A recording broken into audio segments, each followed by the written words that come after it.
We're at war with the most dangerous enemy that has ever faced mankind in his long climb from the swamp to the stars. And it's been said if we lose that war, and in so doing lose this way of freedom of ours, history will record with the greatest astonishment that those who had the most to lose did the least to prevent its happening. Arena Radio.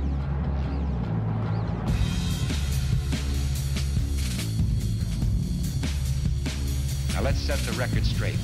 There's no argument over the choice between peace and war, but there's only one guaranteed way you can have peace, and you can have it in the next second. Surrender. Obstructionism. There's a time when the operation of the machine becomes so odious, makes you so sick at heart that you can't take part. You can't even passively take part.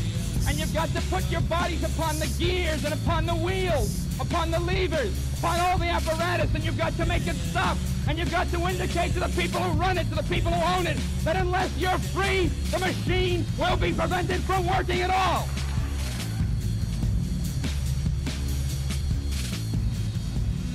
Hello, everyone, and welcome to Arena Radio. My name is Chris Pilie. Just wanted to get a discussion started today about this coming up election and what it all means to us as Americans. And, to start off this discussion, I want to talk about the war of ideology that we're seeing. There's been so much discussion about the harsh mudslinging that we're seeing in the political environment today. And it's really important to understand, first of all, why, and secondly, to determine the two sides and what the mudslinging is about. The ideologies that we see in our political arena today are definitely diametrically opposed.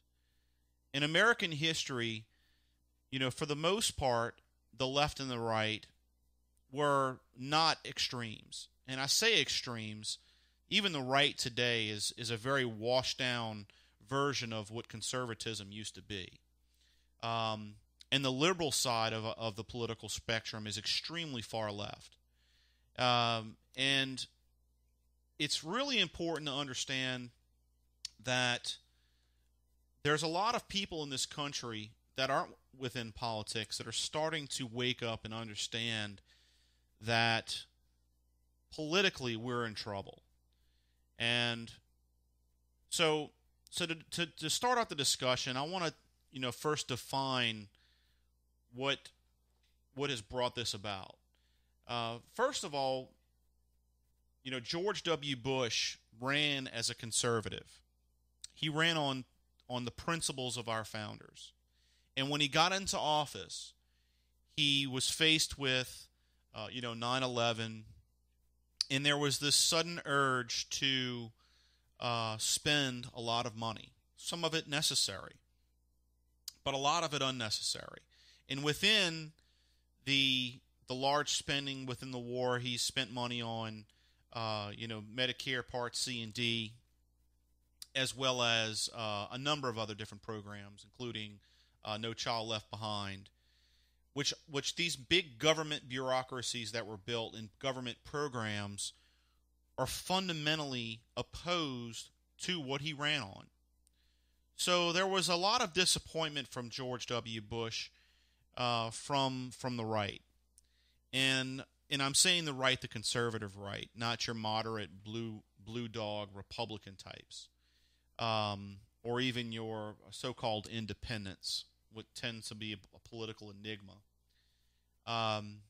But the right was really kind of uncomfortable with the way George Bush was managing the country.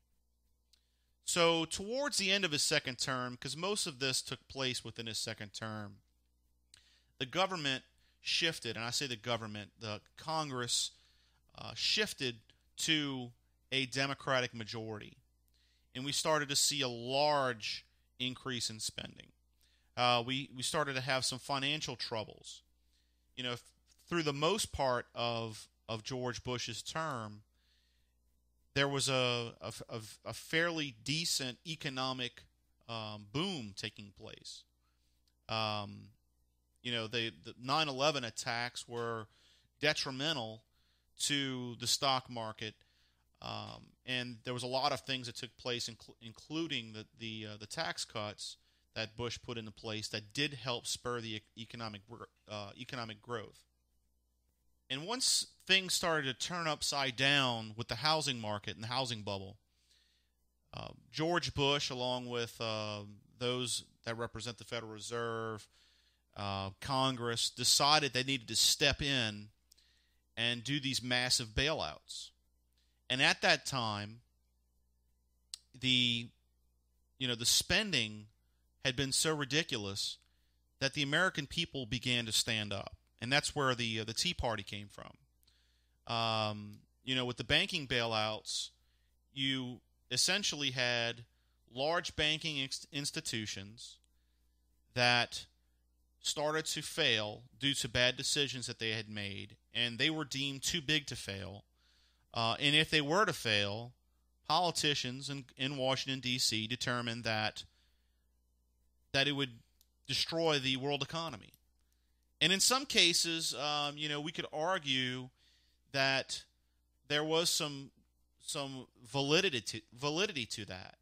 But fundamentally, it was against the core principles of our country, which is to allow companies that are failing to fail in order for companies that are more solid to rise up and be the new leaders. So regardless of the, and I don't want to get into the debate of, whether or not the bailouts were effective or not, because we'll never know. But the fact that the country had been under such a large spending curve, it's important to understand where the Tea Party rose up was they were fed up. I actually participated in the very early stages of the Tea Party. I still support the Tea Party, but I'm not an active member. But the Tea Party stood up and they were against George Bush's spending, as well as the Democratic Congress. There's this big misnomer in the political environment that the Tea Party is this far right wing, radical, anti-democrat faction of our country, when in fact it came out against Republicans, or specifically one Republican, George Bush. So when Barack Obama was running, when he was running against John McCain just seemed to be another extension of George W. Bush. He supported the bailouts. He supported a lot of Bush's policies. So we were going to get another George W. Bush in the eyes of most Americans. The Republicans or those on the right, conservatives, were disenfranchised with George W. Bush, and here comes John McCain. He's going to do the same. So there was no real energy behind John McCain. There was some energy behind Sarah Palin from the Tea Party, because Sarah Palin did articulate conservative principles, and she did not support the bailouts. She did not support the big government policies. So there was some energy from the Tea Party to support Sarah Palin, because it seemed to be the only person out there within the political realm that was articulating conservative principles. But overall, the left really did stand up and take advantage of the situation in the political climate. Barack Obama, when he was running his campaign in 2008, he really ran on fundamental change. Now, we must understand what fundamental change means. For most Americans that voted for Barack Obama, they believed that fundamental change was simply going to change Washington, D.C., to get rid of the partisan politics, the game playing, earmarks, those type of things. And there's a lot of little nuances within the debates and also within his political campaign that you can see that his ideas of fundamental change were not what most Americans were voting for. And I think that it's really key for us to understand, and I'm going to go over some of that here in a bit.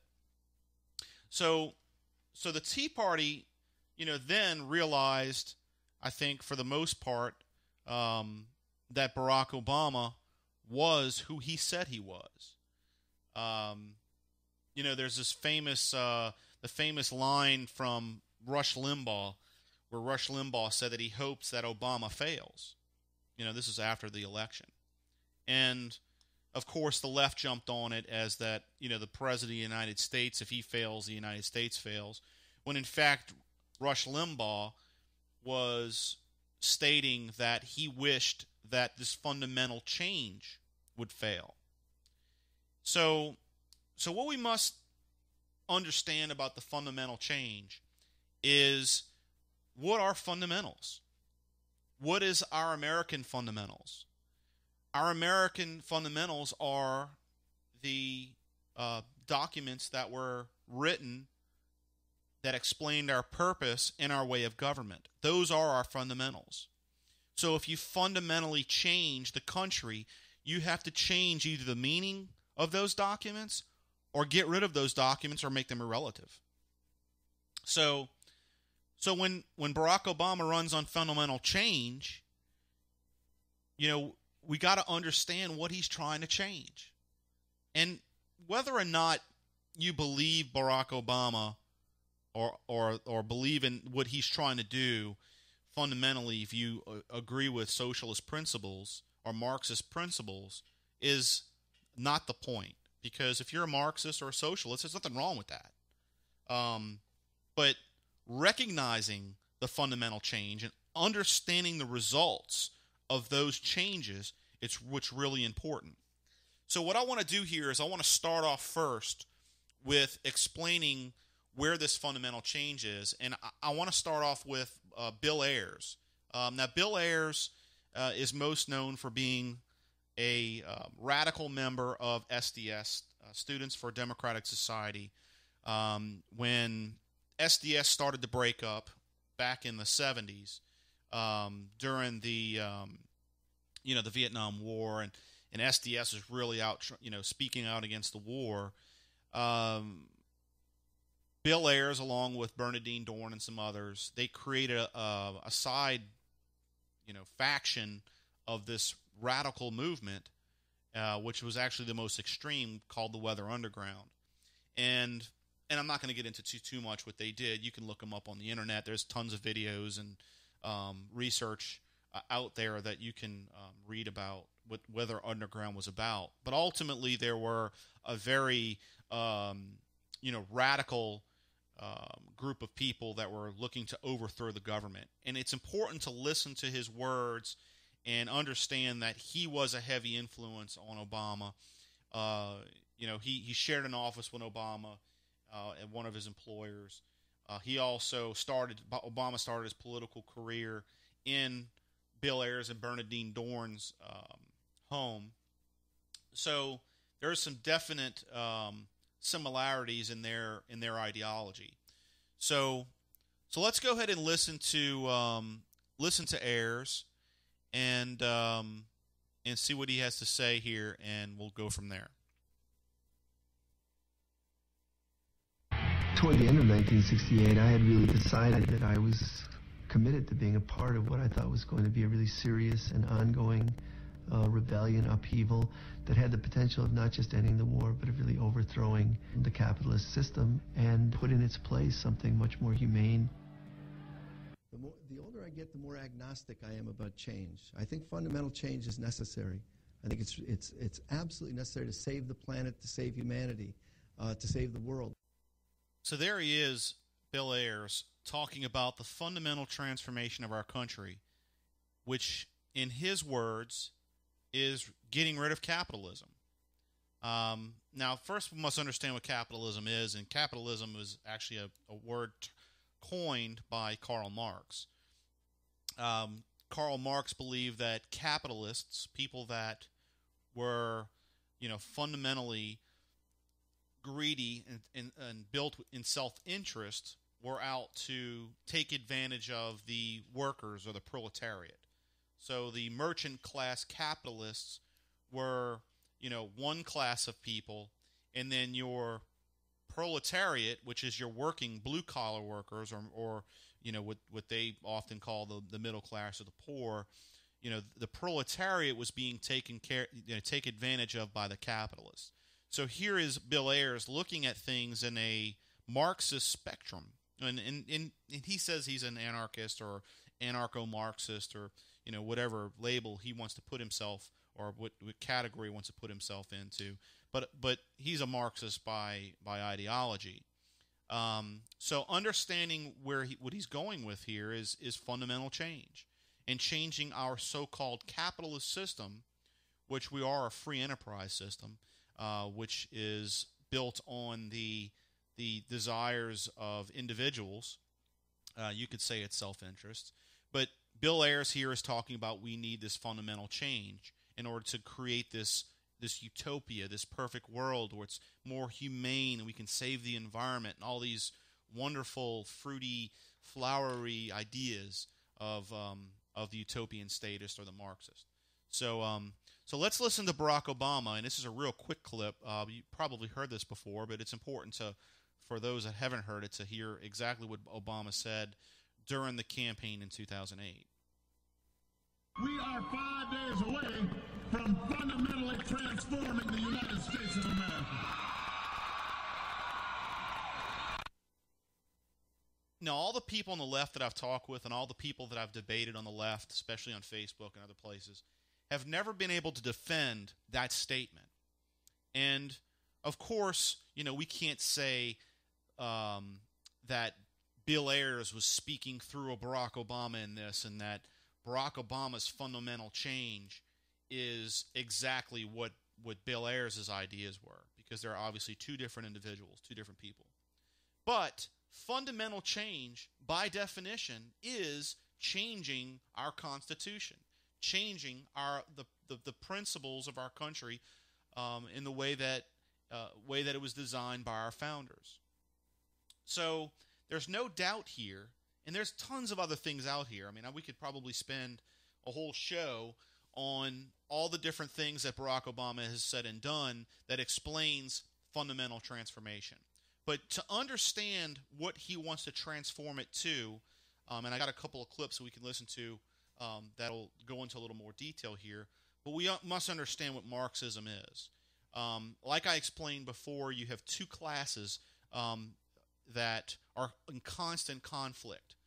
Even within the socialist Marxist system, there are these two conflicting classes of people, and a perfect Marxist world is without classes. It's a classless society. It's a society that progresses also through class struggle, which is actually a Charles Darwin evolutionary idea. Karl Marx and Frederick Engels were heavily influenced by Charles Darwin. And in fact, their idea of Marxism was built on the idea that evolution, or in their world, revolution, creates progress. So back to the classes. So we have the proletariat and we have the bourgeois. The proletariat being the workers or the working class, and the bourgeois being the merchant class or the capitalists. These two specific classes are what you hear in the class warfare of the left. You hear about the rich against the poor, and the bankers taking advantage of the middle class, and this class taking care of this class, taking advantage of this class. And the way that the left frames all of their arguments are based on pinning people against each other, creating struggle. And what they're trying to do within the ideas of Karl Marx is, if you pin classes against each other and create a struggle, you can progress society into a place that is more utopian-like. So a lot of people, especially on the right and the Tea Party, a lot of people that don't dig too far into the philosophical aspects of these ideologies, often wonder, how does Barack Obama so brazenly go out there and create all this struggle, say the things that he does? Why is it that the left, goes out there and it seems to be intentionally causing havoc, pinning the blacks against the whites, the gays against the straights, the Hispanics against the rest of America? Why is it that they do that?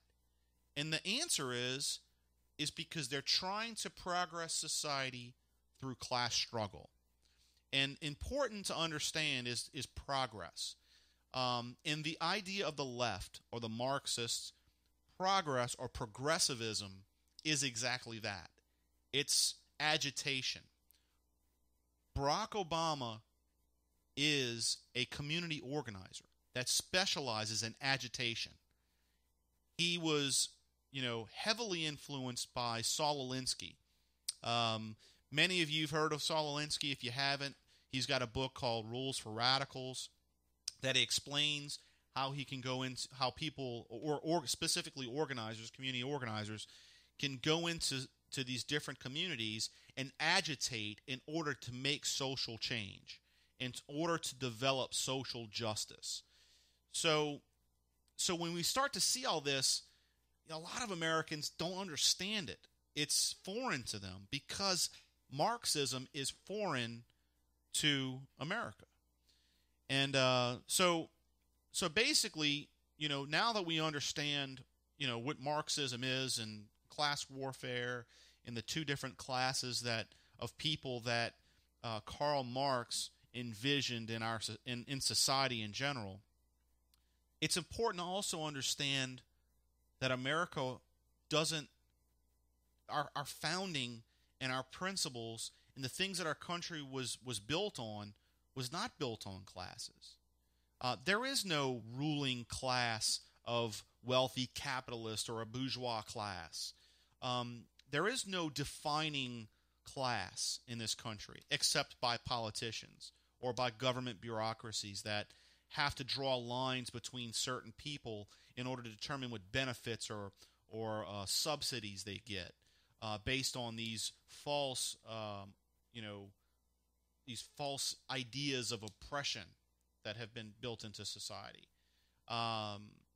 So to understand these classes and how false they are, there is no, set range of money that people make. In other words, there's not like a way to progress from one step to another in these, economic classes. There's your neighbor might make $50,000 a year, and your other neighbor might make, $100,000 a year. You might have a neighbor across the street that makes $75,000 a year. There's so many varying layers of our society that range from, the very, and I hate to use the word poorest or unfortunate, because a lot of the poorest people are college students that, work at Domino's Pizza that make, $10,000 a year while they're going to school. They would be considered poor if you want to look at through a relative spectrum. So, they have those, and then you have, people that make millions and millions of dollars a year, through investment and, businesses that they own. So there's this Marxist idea of class warfare or these separate classes is false. And in order for Marxism to work, you have to have these two classes. So when you have Barack Obama out there on the left and Nancy Pelosi and all these others that are out there, trying to create this division in our country and balkanize the electorate by trying to say that, somebody like Mitt Romney or, Bill Gates or all these other people that, are extremely wealthy, that they're somehow or another have been privileged is an absolute fallacy, because most of those people worked from that Domino's Pizza job. Bill Gates worked with Microsoft in his garage. Mitt Romney, went to school. He got married at a very young age. His father was very successful. He went out on his own, and he started Bain Capital with some of his buddies, and so this idea that Mitt Romney somehow or another is a privileged individual and doesn't understand the people is absolutely false. I mean, there's people out there that grow up and they have a silver spoon in their mouth. They have parents that had a lot of money and left them a lot of money, and they chose to simply, take their parents' money and live their happy life with the silver spoon. I mean, I'm not saying that doesn't exist, but the majority of the wealthy people in this country have built it on their own. And if you do inherit money, there's nothing wrong with that.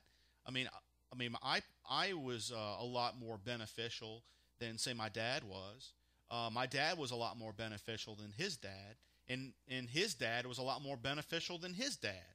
And it's just simply, your society gets built up, and the benefits, transcend, different generations. I mean, that's what America's about. It's about your children being more prosperous or having more than you do. I mean, that's what America's about.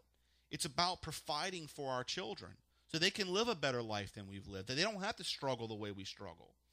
And when Barack Obama and the others on the left that come out against, this idea of capitalism or free enterprise, it's in direct, it's completely against what we were built on and what we believe. And there's a lot of people out there that don't think that this is actually, the battle that's taking place. They think it's the typical, Democrat versus Republicans. But this is not the Democratic Party of our grandparents or even their parents. This Democratic Party is all about fundamental change. And that's exactly what they're trying to do. Fundamentally change the way our country works and operates. So we'll be back here in a few minutes.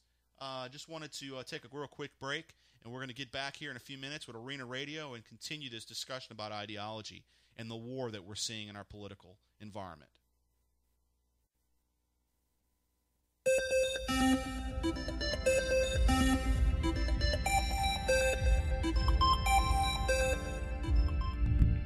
French political economist Frédéric Bastiat phrased it so succinctly: life, liberty, and property do not exist because men have made laws. On the contrary, it was the fact that life, liberty, and property existed beforehand that caused men to make laws in the first place. Unquote. Since God created man with certain inalienable rights, and man in turn created government to help secure and safeguard those rights, it follows that man is superior to government and should remain master over it, not the other way around. Even the non-believer can appreciate the logic of this relationship. Thus we see that the principle of supremacy of the individual over government is rooted in religious precept. This is why the founders of our nation were so influenced by the writings of John Locke, which declared that man was naturally in a state of perfect freedom, that he had a right to preservation and property, and that the source of all this was God.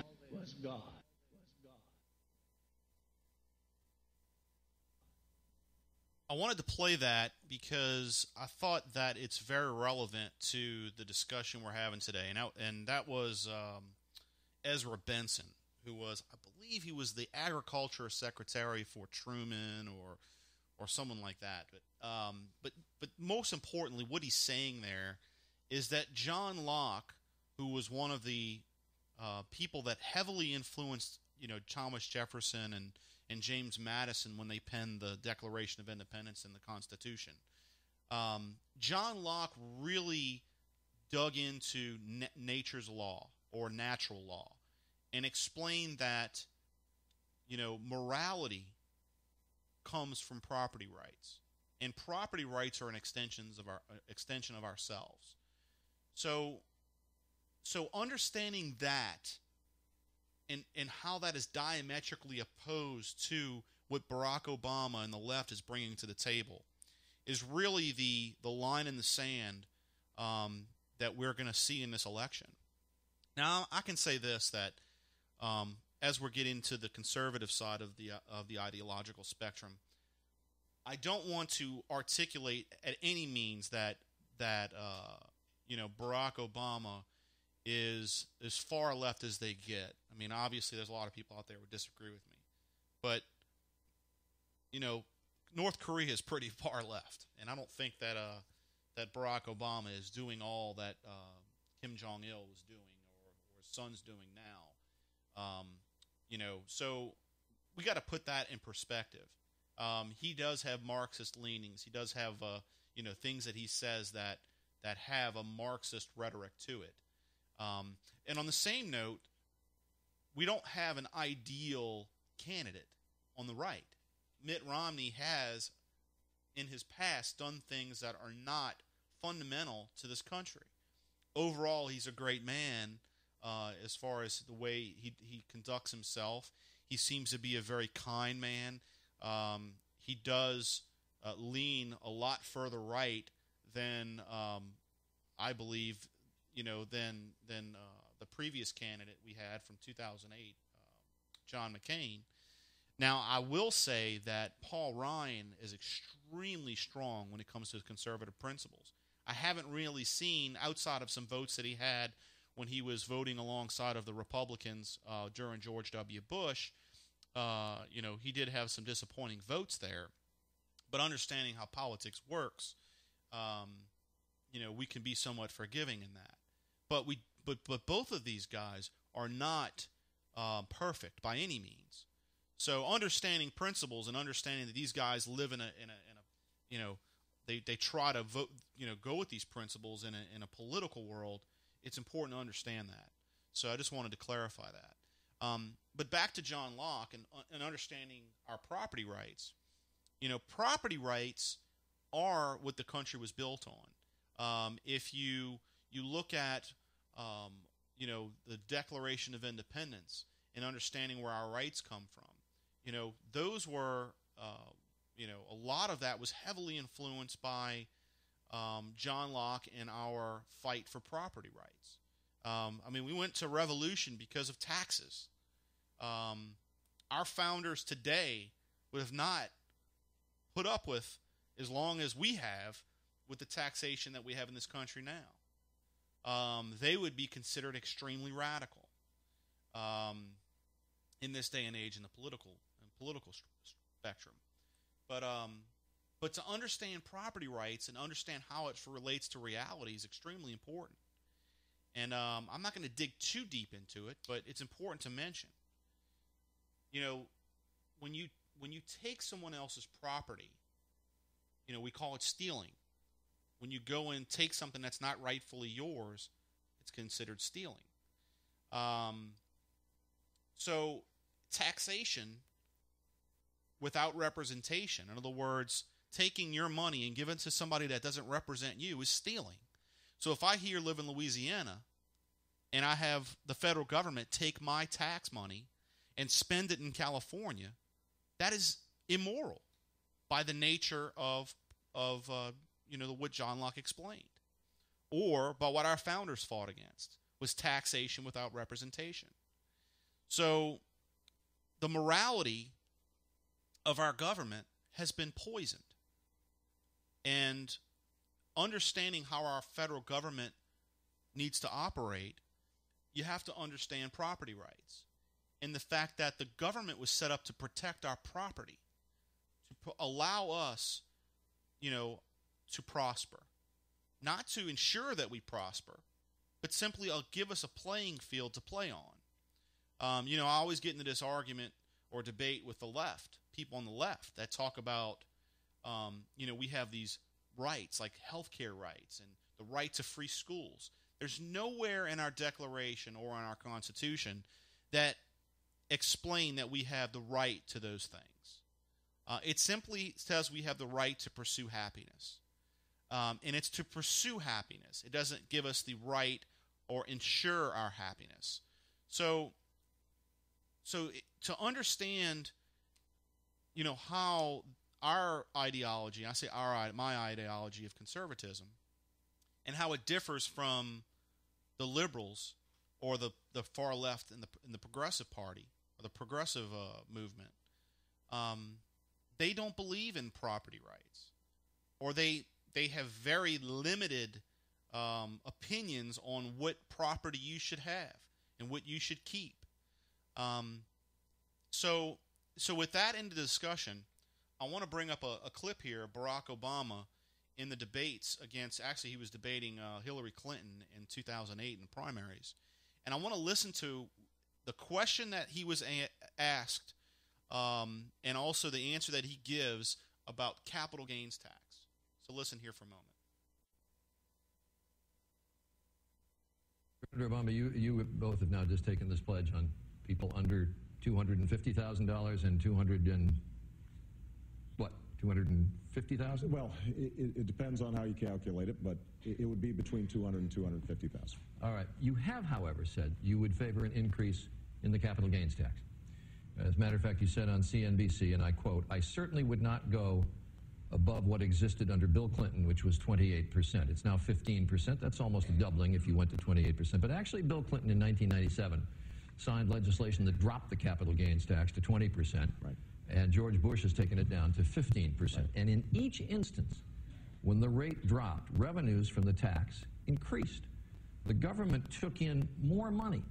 And in the 1980s, when the tax was increased to 28%, the revenues went down. So why raise it at all, especially given the fact that 100 million people in this country own stock and would be affected? Well, Charlie, what I've said is that I would look at raising the capital gains tax for purposes of fairness. We saw an article today which showed that the top 50 hedge fund managers made $29 billion last year. $29 billion for 50 individuals. And part of what has happened is that those who are able to work the stock market and amass huge fortunes on capital gains are paying a lower tax rate than their secretaries. That's not fair. And what I want is not oppressive taxation. I want businesses to thrive, and I want people to be rewarded for their success. But what I also want to make sure is that our tax system is fair. So there you got it. You know, his idea, regardless of the outcome of the taxation, is that he wants the tax system to be so and so called fair. And I would ask simply, what is fair? To me, fair would be everybody would pay the same proportion. In other words, we all would pay 15, 20%. We have a progressive tax code in this country where, you know, the rich, so-called rich, above a certain pay rate, income rate, pay a higher percentage of their income than, say, a lower income. So individuals that make, $1 million a year, $250,000 a year, they pay the highest rate. So that, by its nature, is not fair. In proportion, they pay more than everybody else in the lower income brackets. So that isn't fair, in my opinion. Okay? Now, his idea is that, when he's talking here about capital gains, is that he wants a so-called fair rate because 50 individuals earn $29 billion. So in his mind, those 50 individuals earned money that they don't deserve.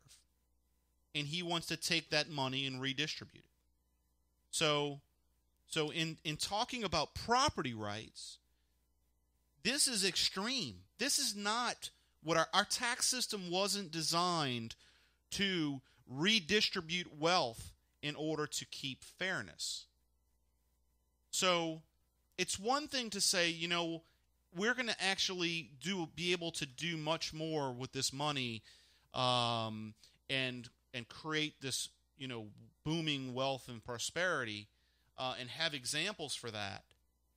And it's one thing when you try to explain your taxation like that. than to say it's simply to be fair. The moderator explained to him that in all instances, when lowering capital gains tax, the revenues to the government went up. So why not get more revenues coming to the government? If you get more revenues, you have the ability to spend more or just pay off more debt, because we're always deficit spending. But the point is that here Barack Obama, regardless of history, regardless of the past, he doesn't say or try to dispute that. So he is simply saying that taxation is a matter of fairness. That's socialism or Marxism or statism, whatever you want to call it.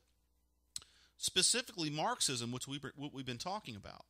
Trying to eliminate these classes. Those 50 people making $29 billion, in his mind, that $29 billion was an unfair amount that they got for trading stocks. Now, that's un-American, you know. Regardless whether or not the purpose of taxation is, you know, to actually do something helpful for society. You know, Barack Obama is saying that it's supposed to be because of fairness. That's something that should be catching a lot of people's ears. And I think it is. I think that this election is really going to, you know, be an indictment on Obama's rhetoric and the way he's been running our country. But we must understand what capitalism is. We must understand what the stock market is. And a lot of people don't understand the stock market. They think it's a bunch of people out there in Vegas just gambling with other people's money, making money. When in fact, the stock market and the bond markets, they're the epitome of capitalism or free enterprise. They determine value on the stock market. You know, when people go and buy and sell stocks, those interactions determine what something's worth, whether it's a stock or a commodity. You know, it could be wheat, it could be rice, could be pork bellies, it could be, you know, General Electric or Microsoft. You know, what those companies are valued at, what's their worth, what's their value. That's what it's all about. What's the value? Oil, it's valued at a certain amount based on supply and demand. It's based on what people are willing to spend for that product. And that's where value is determined.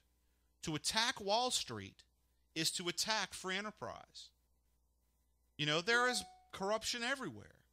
Okay, and we can get into the the Bernie Madoffs and the instances where people have cheated the system. Well, that's what you have laws for. You have laws to try to eliminate that. But there's no perfect system. By all means, virtue is not created by politicians or government bureaucracies. Virtue is created by individuals pursuing their self-interests, pursuing their happiness, pursuing property. You know, people that start businesses, they don't start businesses to get jobs for people. They start businesses to create wealth, to acquire property, to take care of their family, to make their family more prosperous, to give money to their kids to allow them to live a prosperous life. That's what our system's about. Virtue is created by the value created by the individual in society. And we have the ability to pursue happiness. Our Constitution provides us that. It limits the government from taking our freedoms and rights away. Our Constitution is a limiter of power for the government. It tells the government what it can't do to the people. It's different than any other document that's been written in history when it comes to setting up a government. Those principles were heavily influenced by John Locke. They were heavily influenced by natural law. And we must protect that because we as a nation have gotten here because of the U.S. Constitution. And if we elect Barack Obama on November 6th, we are electing someone that wants to change that wants to take the limits off of government out of our Constitution and tell the government, or provide the power to the government to do what it sees fit for us. It's telling us the way we need to live, what we should eat, what type of toilets we should have, what type of cars we should drive, what type of houses we should build, what type of yards we should maintain. I mean, the list goes on. If you give the government the power to control us, where does that power end? The Constitution limits that. If we fundamentally change that, there is no limits to the government. We have North Korea, or Red China, or the old Soviet Union, where the collective what was protected, not the individual. So you as an individual, if you were doing something that was going to hurt the collective, you were punished.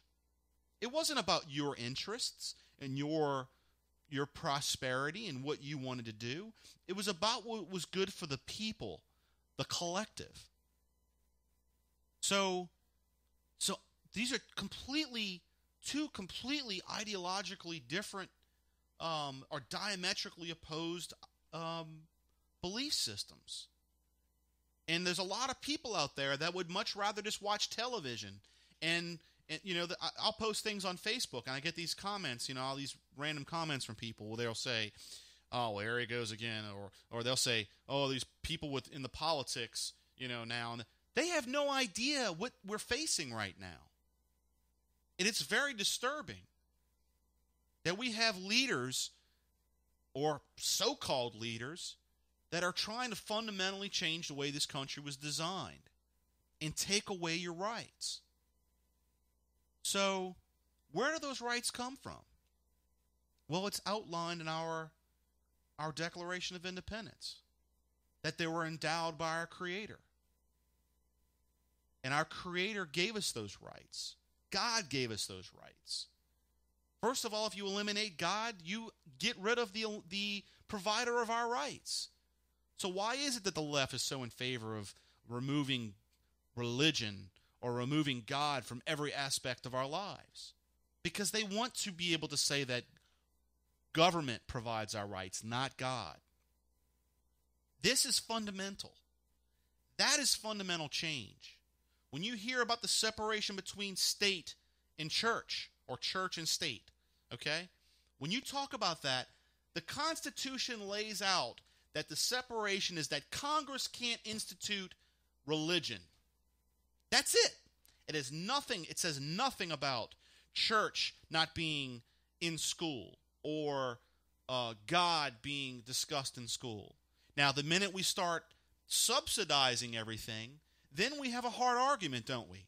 If government subsidizes something and there's church or religion involved with that, then all of a sudden we have a discussion to have, a debate to have about how government can't include religion.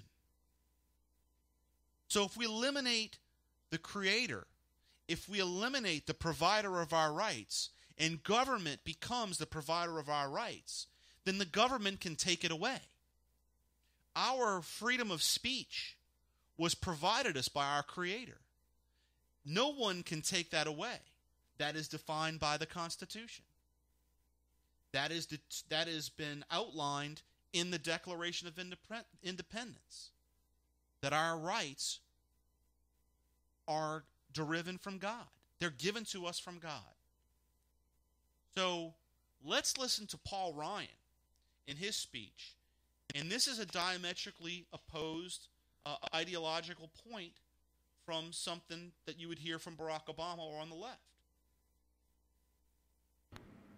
They are self-evident and unchanging. And sometimes even presidents need reminding that our rights come from nature and God and not from government.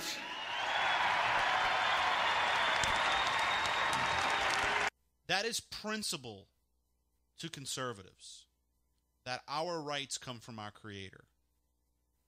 That is extremely important when understanding our rights and understanding our protections or the protection of our rights. We must hold these fundamentals close to us. These principles we must protect, regardless whether or not you believe in God or not. That nature provides us these. If you don't believe in a heavenly Father or Jesus Christ as the Son of God, you don't believe that? You believe in nature. Nature does exist. There are fundamental principles in nature that do provide us rights. Property rights is natural. We naturally want to be prosperous, to have virtue, to pursue property. That's natural. You watch kids. Kids fight over things. There's natural. Now, we could argue about whether or not they deserve that property. Okay, that's different. But the point is that it's the natural aspect of man. It's natural for us to want property.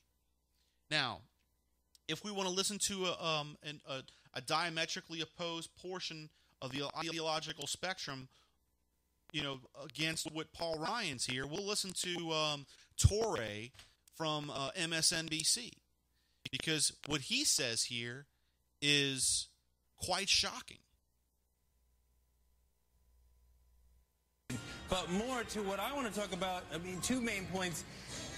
He loves this line of our rights come from God and nature, which is so offensive to so much of America, because for black people, Hispanic people, and women, our rights do not come from God or nature. They were not recognized by the natural order of America. They come from the government and from legislation that happens in relatively recent history in America. So that line just bothers me to my core. For true Americans, that should make you extremely angry to hear someone say that. We have someone on a supposed news station saying that the rights of blacks, of Hispanics, don't come from God. That the natural order of Americans provided an unjust place for these different so-called classes of people, blacks and Hispanics and women and so forth. Here we go with class warfare. Let's first address what he's trying to articulate here. First of all, he's trying to articulate that America's principles, our founding documents, our fundamentals, are oppressive, which is absolutely false. I must read from the Declaration of Independence. We hold these truths to be self-evident, that all men are created equal, that they are endowed by their Creator with certain unalienable rights, that among these are life, liberty, and the pursuit of happiness. There's nowhere in there that excludes blacks or Latinos or Hispanics. Nowhere does it exclude women. Men at this time was representing all people. Okay?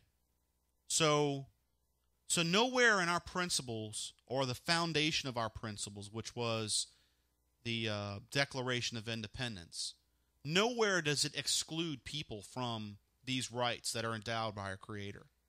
Nowhere. Now, did we have some people that acted outside of the principles of our founding? Yes. We had slavery. We had oppression of women's voters' rights. We had prejudices in our country.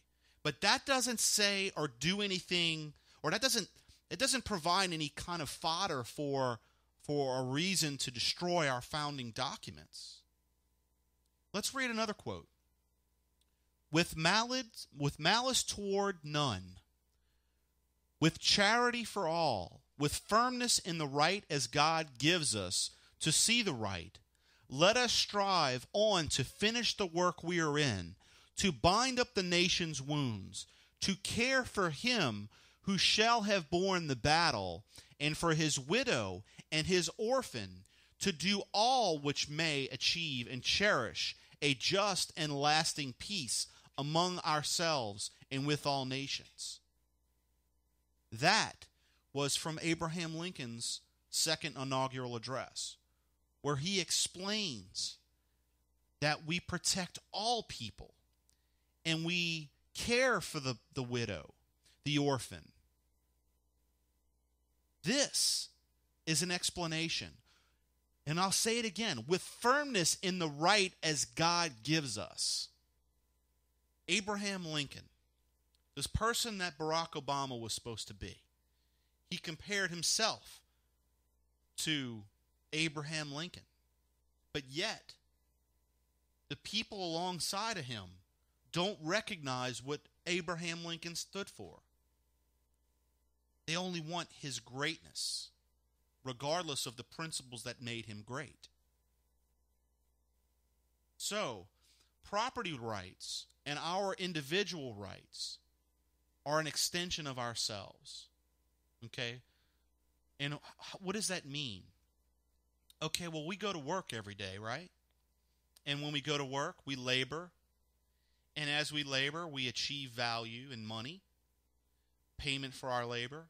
And then we come home and we pay our bills and purchase property that we desire, if we're allowed to. I say that cynically. So they're an extension of ourselves. Well, what does that mean? Well, every day, if you go to work and you pay 25% in taxes, that means you have to work 25% of your day to pay taxes, pay for something else that doesn't directly serve you and your property. Okay, now, under a enumerated system and a government that was built based on our the civil designs of John Locke and our founders, some of those taxes would go to pay for the roads in front of your house and the servitude to be, the grass to be cut, and, electricity, making sure that the grid was good for your electricity and so forth. I mean, those are things that, that are they're directly serving you. You're paying for those things which are public property, but they directly serve you. They represent you. So they are an extension of you. So those taxes are not what I'm speaking of. I'm talking about taxes that you pay to pay for somebody else's well-being. And of course, we could get into the debate about whether we should have safety nets or not, but that's not the point. The point that I'm trying to make here is that as you take and pay those taxes, the more taxes that you spend that are wasted on frivolous bureaucratic nightmares like Solyndra and all these other subsidies that we pay for, they're taking a piece of you. So as you labor and you pay those taxes, the more taxes you pay that are wasted, they're wasting your life, your liberty, your happiness. That's important to understand. And people that, that sit and say, oh, that's just politics. Oh, I don't get involved in politics. You're giving your life away. You're giving your liberty away. You're not protecting your self-interest and the interest of your children and your spouses and the people that are going to be, that you influence, the charities that you give your money to. So as you get taxed and they waste that money on things that are just frivolous and pointless, whether they're paying off their union buddies or paying off these big corporations for political donations, that's your liberty. That's your freedom. What if you would be able to work, and let's just say 25% is wasted. What if you could work 25% less? You would have 25% more of your life. I had a debate with a guy with healthcare. And we're debating the German healthcare system. And his argument was, well, their healthcare system's so great that those people live an actual year and a half longer than the average American. And I said, really? So they live to 71 and a half, and Americans average, I think it was 70. It might have been 70 and a half and 69, something like that. But anyway, the point is that he was debating that Germans' healthcare system is so great that they actually live longer than Americans. And I said, is that living? I said, because if you do the math, the German tax code requires me to work an extra 9 years of my life in order for me to retire the way I would in America under the American tax system. So if it's 9 years more that I have to work in Germany, that means 7.5 years I actually live longer in the United States because I can retire 7.5 years earlier than I would die. So I said, Mr. Liberal, your ideas are crazy.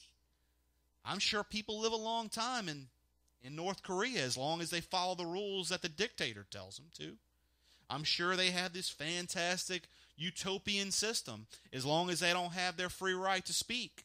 Because if they speak out of turn, they don't live that long. Living and life are two different things. The fact that, we have people in our government that think they could tell us what to eat and what to drink and what to smoke. That should not be the decision of a bureaucrat. That should be your decision. You may decide, you know what? I'm willing to give up 10 years of my life because I enjoy smoking that much. Now, if it's a burden to a healthcare system that is being paid for by the electorate, well, then we have a problem, don't we? So then that brings in a dilemma. So if we have a healthcare system that isn't privatized, that it's public, then anything that you do that's unhealthy is going to affect your neighbor and the amount of money they get towards their health care. Because if you smoke, your neighbor's going to have to subsidize your smoking habit and the medical benefits that you're going to have to get. Now, we have a similar system in the private sector where you get into a pool and your insurance company determines, well, you're a smoker, you're going to have to pay for more for your insurance. So you have a decision to make there. Now, the people within your group are affected, but it still is a lot freer than a government-mandated system or a government-run system. And that's the moral dilemma. If you make everything within a collective, and property rights are not your individual right, and they're a collective right, as the Marxists believe, is that your property is not your property. You share it with others, and you have to pay high taxes in order to share your property with others because of fairness. Then all of a sudden there's all these moral dilemmas. You can't smoke. You can't drink because your behavior affects your neighbor. So property rights and civil rights or civil society and are extremely important for freedom and liberty.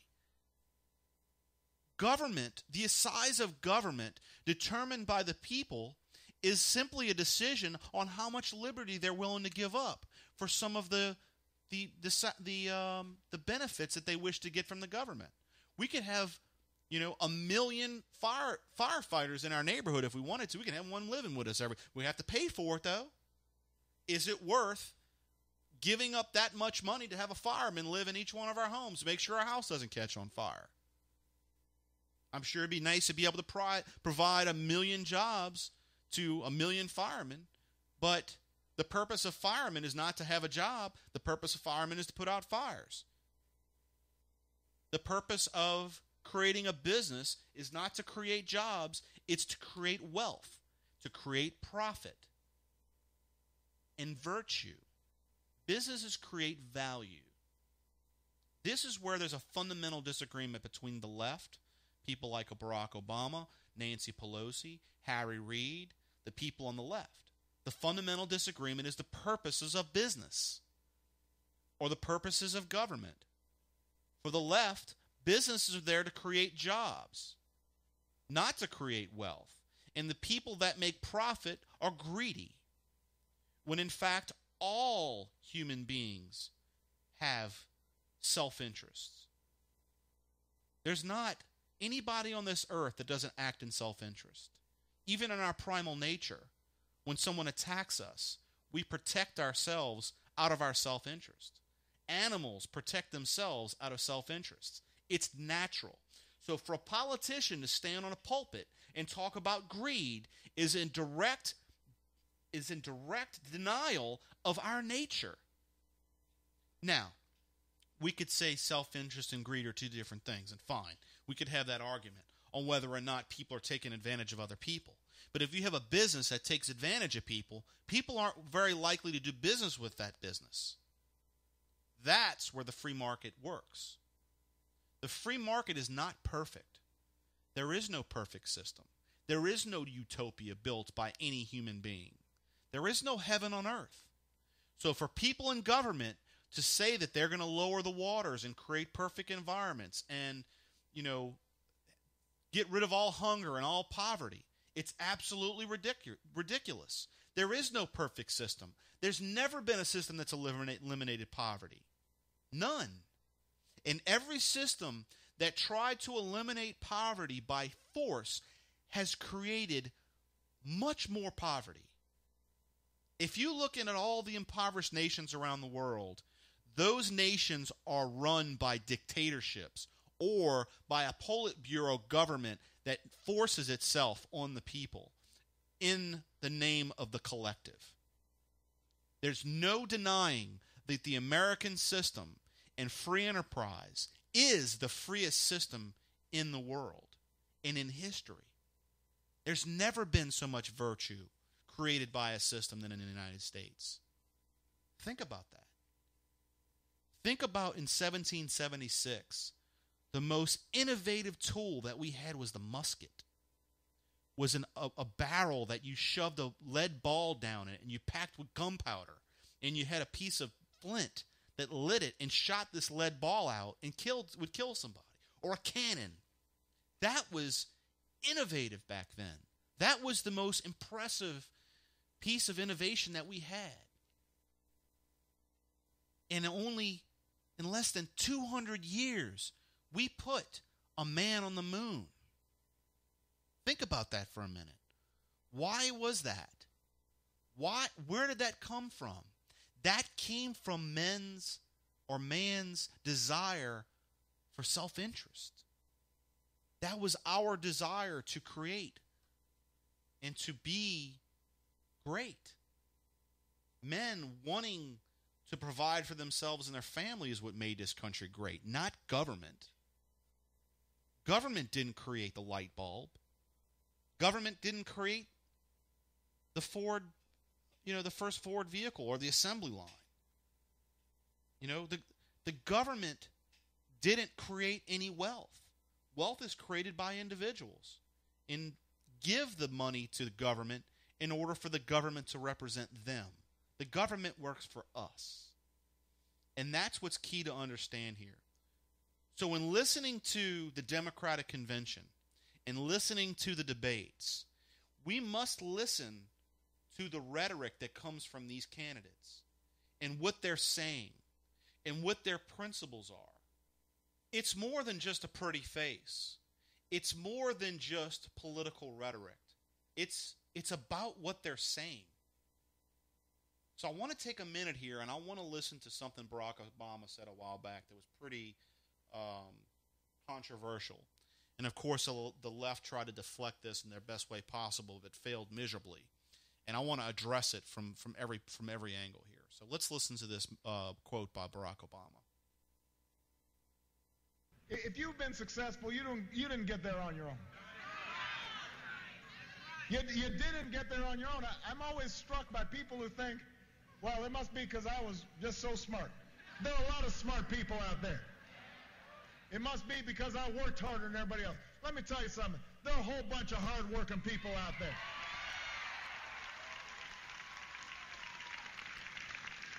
If you were successful, somebody along the line gave you some help. There was a great teacher somewhere in your life. Somebody helped to create this unbelievable American system that we had that allowed you to thrive. Somebody invested in roads and bridges. If you got a business, that you didn't build that. Somebody else made that happen. The internet didn't get invented on its own. So if you understand what he's saying here is that the community built you. Your successes came from government. And I say the community. I'm talking about what the community provided to the government in order for them to give you roads and teachers to create what you have. So as in some kind of way that you owe these people back is what the point he's trying to make here. The fact that you didn't build that is an indictment on business people.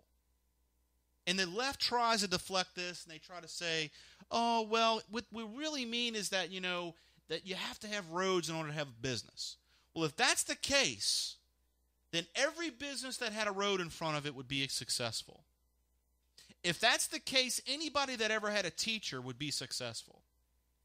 Success is a virtue created by the individual. Individuals are successful, not a bunch of people create success in an individual. You could debate maybe that your parents have something to do with your success. They've provided you an environment to succeed. You could say that a teacher taught you something that you used to become successful. They could say that you traveled on a road that brought you to your business where you succeeded. But those are things that are they don't make you successful. If that's the case, everybody would be successful. Because everybody travels on roads, everybody has teachers, everybody had a parent. Our individual self-interest is what creates success. We don't get into business because we want to provide for everybody. Now, once we start becoming successful, we decide that, you know what? I'm thankful for what I've been given by God, or I have enough money that I could give some to charity, or I could provide a better place for my son to live, or my daughter can go to a better school. I mean, those are things that that come from success. They're a result of success. So what Barack Obama is saying here is Marxism. He's making the argument that the village brings up the individual, as Hillary Clinton said, that it takes a village. It doesn't take a village.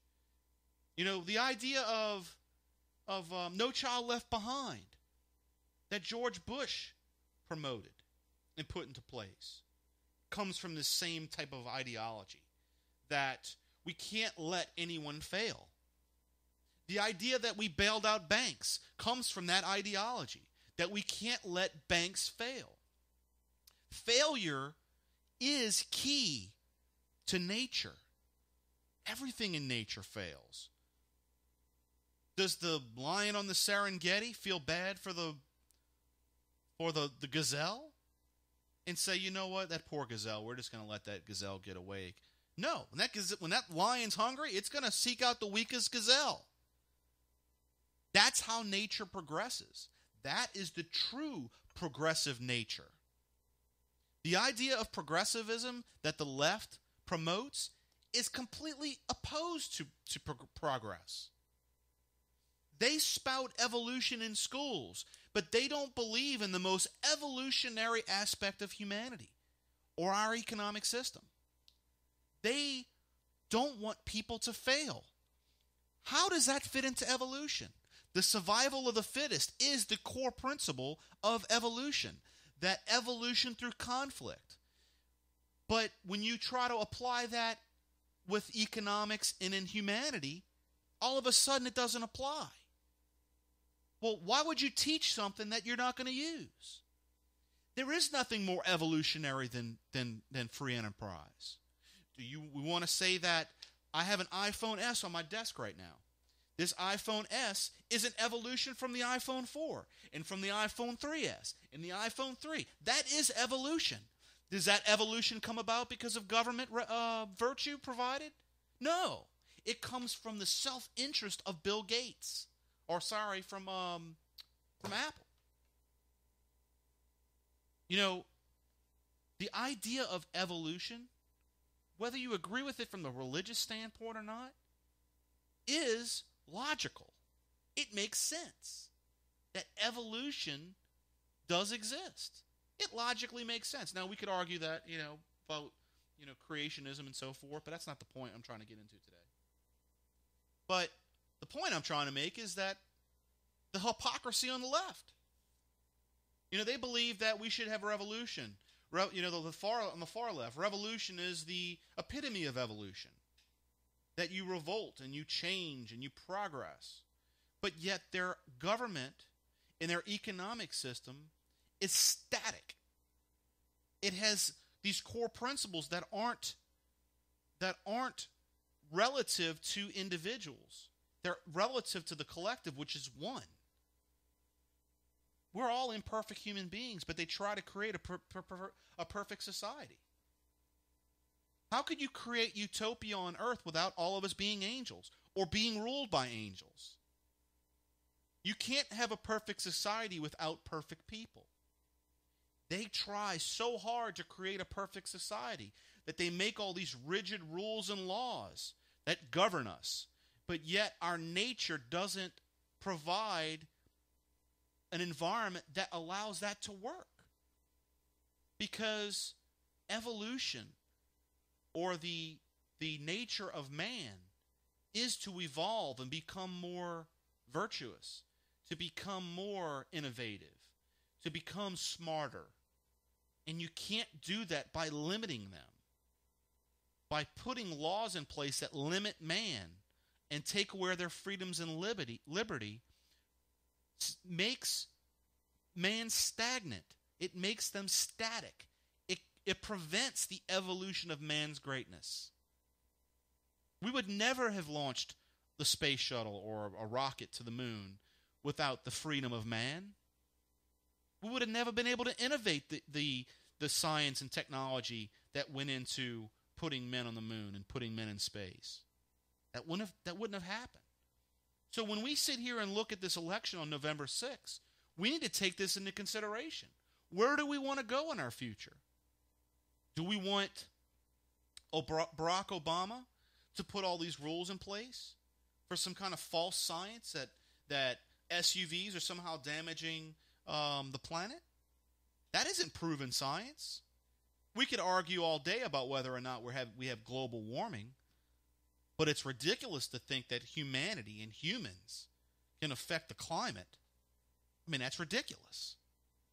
We can't even figure out where the hell it's going to rain or not. We're going to try to convince us that that we're affecting the world's the climate. I mean, you watch the news, you watch the weather. They tell you it's going to rain tomorrow, and it doesn't. And that's in a locality.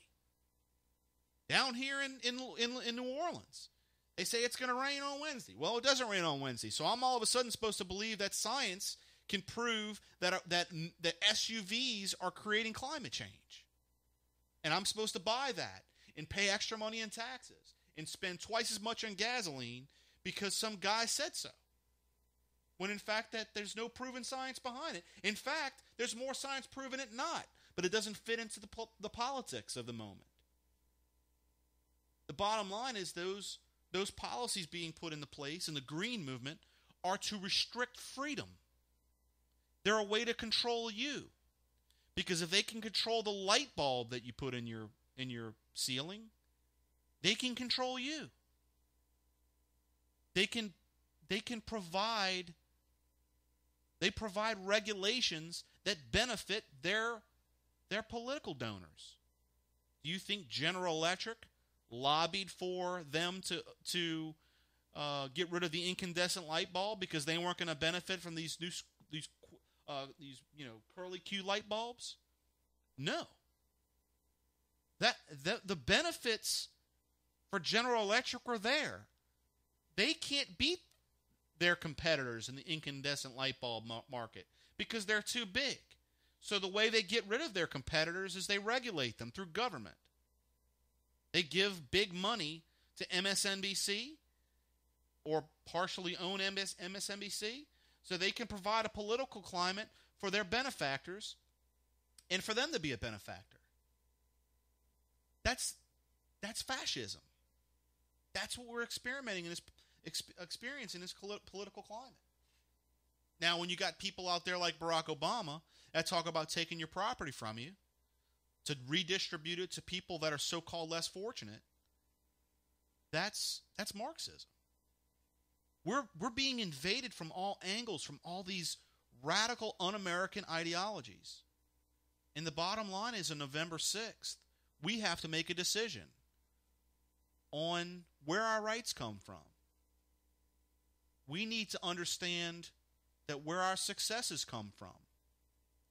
We need to understand what it means to have a limited government and what we have to do as individuals, as free individuals, to live on our own and to provide for ourselves and to help out our neighbors and not empower a huge centralized government to run our lives for us. We have to understand what that means. So to understand the opposite of what we just heard from Barack Obama, let's listen to Paul Ryan and his belief in what Barack Obama said. Behind every small business, there's a story worth knowing.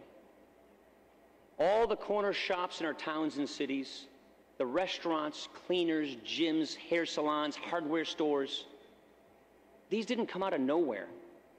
A lot of heart goes into each one. And if small business people say they made it on their own, all they're saying is that nobody else worked 7 days a week in their place. Nobody showed up in their place to open the door at 5 in the morning. Nobody did their thinking and worrying and sweating for them. After all that work and in a bad economy, it sure doesn't help to hear from their president that government gets the credit. What they deserve to hear is the truth. Yes, you did build that. So that is the key fundamental difference between the candidates on the right and the candidates on the left. It's principles. Paul Ryan is articulating principles that he believes and buy into. Okay?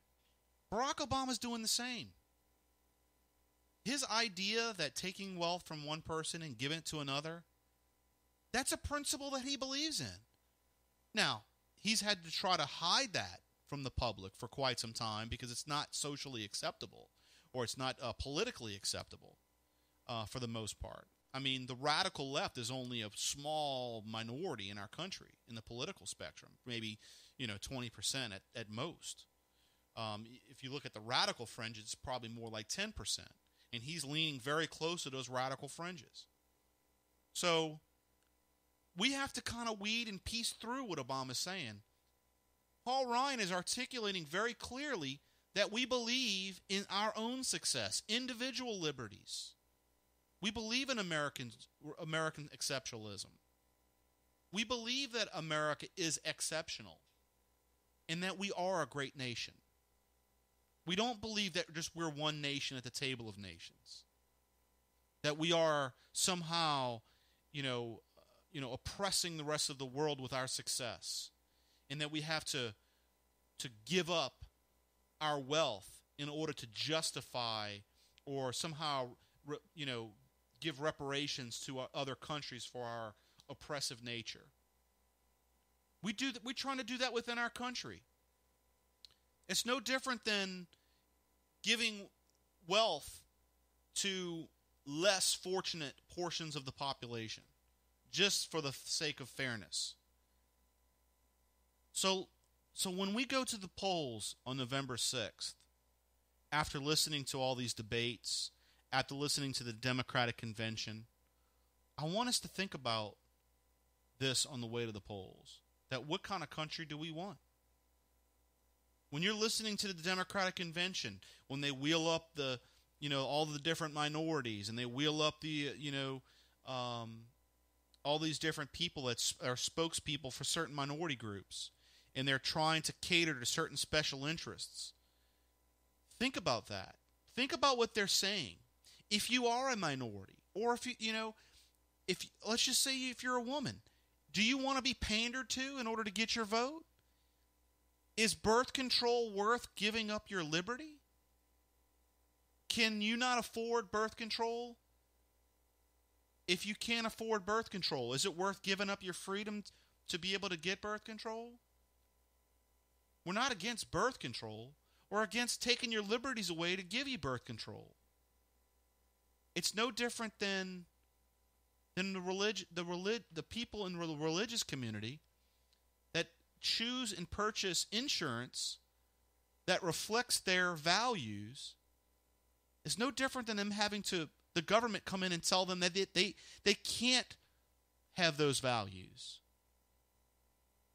So think about that when you were watching the Democratic Convention. And I would implore you to watch the Democratic Convention. Listen to what they have to say. I don't want you to take my word for it. I'm simply pointing out my point of view. And I would hope that what I'm telling you rings home, especially when they start rolling out the Marxist propaganda. And that for somehow they're going to create this utopian state for you. And that they're going to be able to make decisions better than you can. And that they can take your money and spend your money better than you can.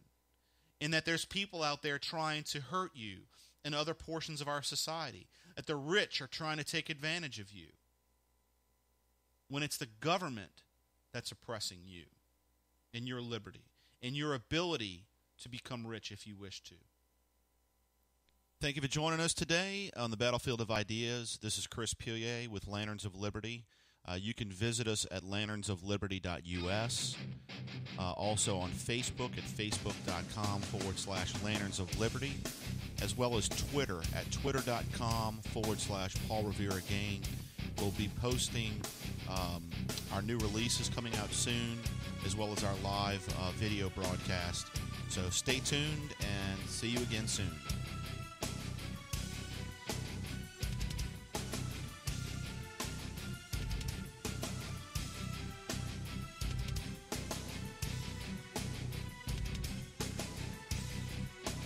If it becomes wayward, who shall control it? If it becomes unjust, who shall trust it? As sentinels of the country's watchtower, I beseech you to watch and guard with sleepless dread that corporation which can make all property and rights, all states and people,